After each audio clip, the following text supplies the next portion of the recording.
Welcome to this explainer. Today, we're taking a really fascinating journey. Our goal?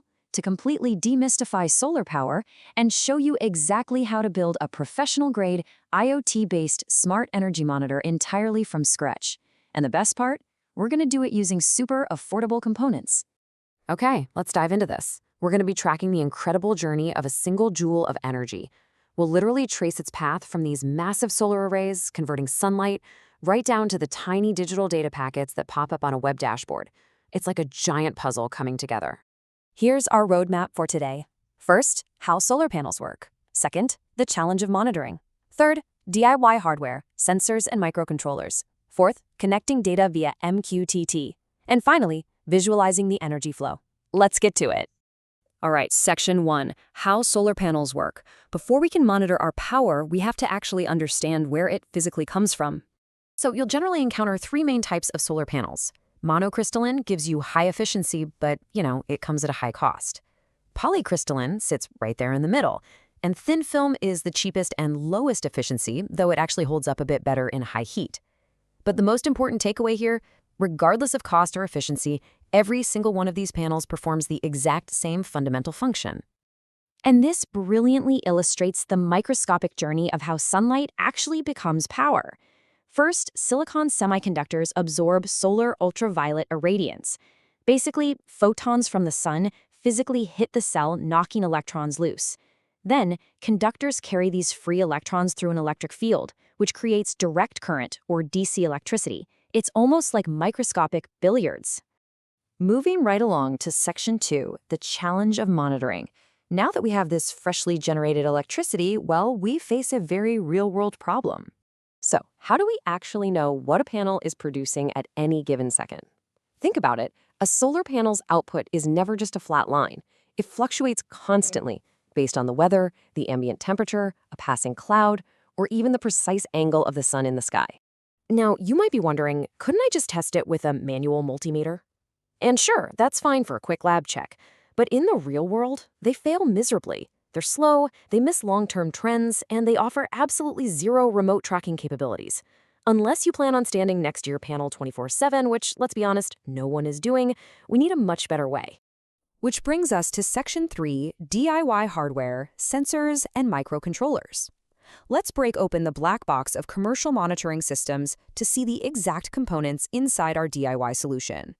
To calculate power, we need its two core ingredients, voltage and current. For voltage, we're using a step-down network, specifically using a 47K and a 6.8K resistor to safely read the panel without frying our entire system. For current, we use an ACS712 Hall effect sensor. This clever little device measures the magnetic field of the current and turns it into a readable voltage value with a 1.65 volt offset. And since power is literally just voltage multiplied by current, boom, we now have our two key metrics. Now, what's really interesting about this is the number 4095. This is the magic constraint of our entire project. Our system's digital brain, the ESP32 microcontroller, has an analog to digital converter with a hard mathematical limit of 4095, which caps out at reading exactly 3.3 volts. This single, unavoidable physical limit dictates all of our circuit engineering constraints. Actually, it's exactly why we had to build that step-down voltage divider in the first place. So, the ESP32 acts as the absolute brain of the operation. Looking at the hardware pin mapping from the IRJ-MET study, you can see how it all connects. The voltage sensor hooks up to GPIO35, the current sensor goes to GPIO34, and it even controls a servo motor on GPIO19 to adjust the physical angle of the solar panel. It's running the whole shebang. Let's see how this brain connects to our network. All right, moving into section 4, connecting data via MQTT. We're now transitioning out of the physical limits of hardware and diving into the digital realm of data transmission. This is where the magic of MQTT comes into play. If you're not familiar, it's a super lightweight IoT messaging protocol. Our ESP32 basically takes all that raw, chaotic analog data from the sensors and translates it into clean, digital JSON packets, and it sends these over Wi-Fi every single second, elegantly capturing the voltage, the current, the power, and even the servo angle. So the crucial point here is that all this flying data needs a permanent home, and that's perfectly handled by a self-contained SQLite database for long-term analytics. By logging the auto-numbered record ID, the exact electrical metrics, the servo angle, any low voltage alerts, and a precise timestamp, we instantly upgrade from just guessing our solar output to having a rock-solid, trackable historical record.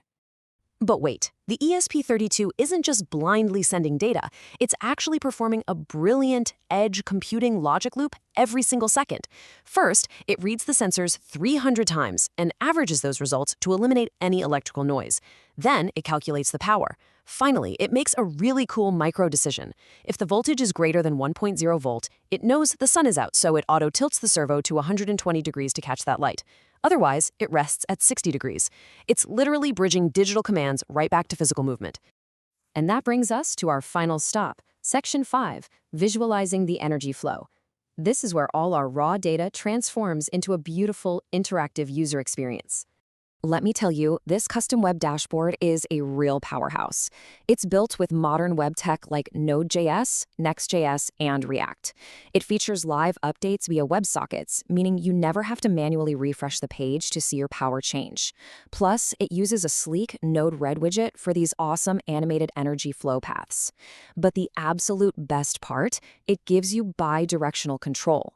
You can manually tweak a slider right there in your web browser and physically steer the solar panels sitting out in your backyard. No way, right? That is so cool. 26.56 watts. I want to proudly highlight this peak power number, which was recorded during the IRJMET's paper's active test phase.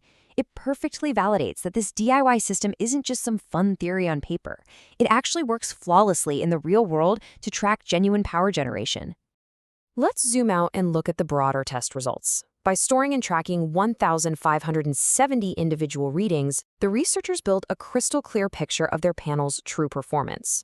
They saw an average active voltage of 6.60 volts and an average active power of 24.10 watts. To put that into perspective, this completely solves the problem we started with. We have successfully automated the tracking of a highly variable energy source, for sure. And that leaves us with a final, absolutely exciting question to think about. If building a foundation for a renewable smart grid starts with just a $5 microcontroller and a few basic sensors in your backyard, what will you connect and monitor next?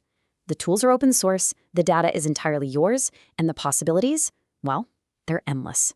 Thanks so much for joining me on this explainer, and keep learning.